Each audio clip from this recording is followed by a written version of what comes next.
E aí, amigos do Lance, Fluminense 1, Maricá 0, uma vitória simples, mas que foi suficiente para garantir o título da Taça Guanabara de 2026. O Fluminense que seria campeão, mesmo se perdesse, porque os outros resultados da rodada contribuíram para que o Flu entrasse livre e leve em campo para levantar essa taça numa noite muito chuvosa e diante de um público bem modesto. No Maracanã, um pouco mais de 11 mil pessoas estiveram presentes para ver o Flu levantar a primeira taça do ano, lembrando que a última vez que o Flu conquistou a Taça Guanabara foi em 2023, ano que conquistou também o Campeonato Carioca e também a Libertadores. Então você que é supersticioso e quer se agarrar numa esperança, tá aí essa dica para você.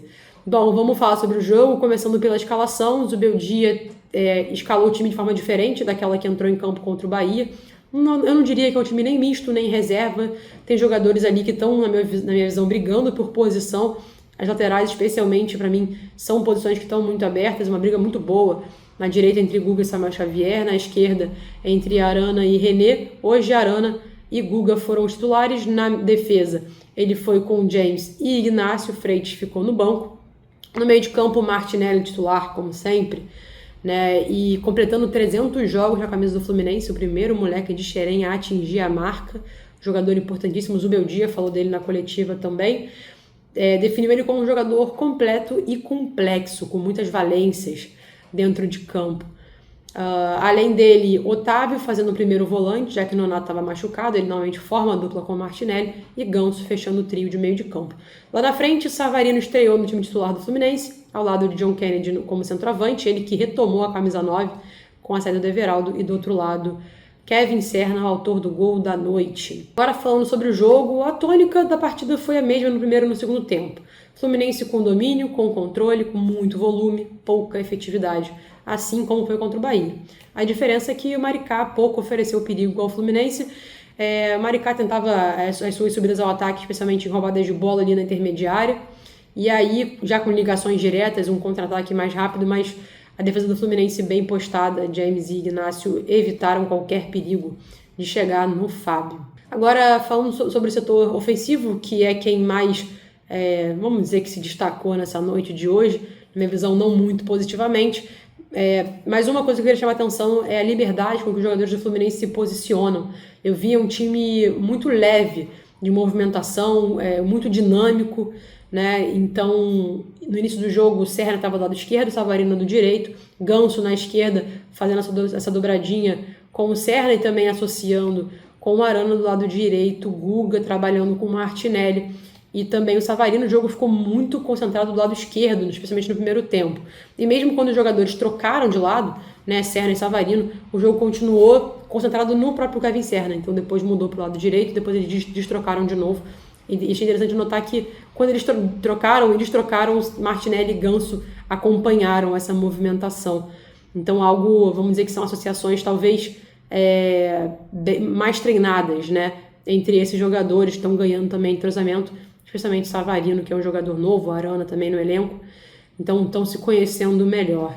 Indo para o intervalo com 0-0, o Zubeldia voltou para o segundo tempo com mudanças. Colocou Hércules, que estreou na temporada, ele que vinha tratando uma lesão lá em 2025, o último jogo dele foi semifinal contra o Vasco da Copa do Brasil. Então, entrando Hércules, entrando Santi Moreno no lugar de John Kennedy e Otávio, e aí interessante notar que houve uma mudança de posicionamento do Fluminense, porque o Fluminense não tinha o centroavante em campo.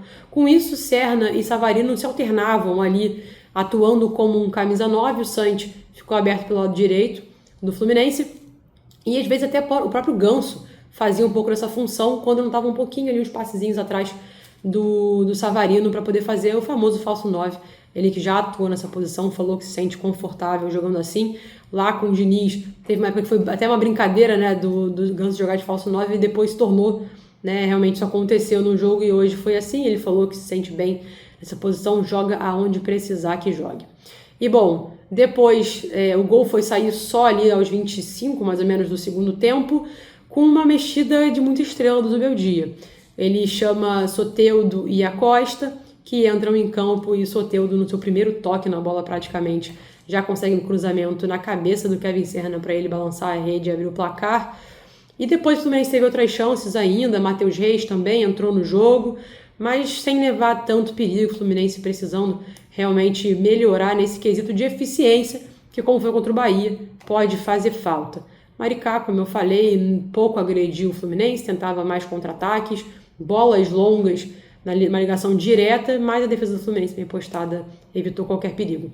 Bom, o Fluminense leva o primeiro título do ano, Taça Guanabara, e vai para Laranjeiras, 13ª vez que o Flu conquista esse título, e infelizmente debaixo de muita chuva e um público bem modesto no Maracanã, pouco mais de 11 mil pessoas assistiram a partida. E para continuarem ligados em tudo que acontece no dia a dia do Fluminense, continuem acompanhando o lance nas redes sociais, no YouTube e também no nosso site. Beleza? Saudações tricolores.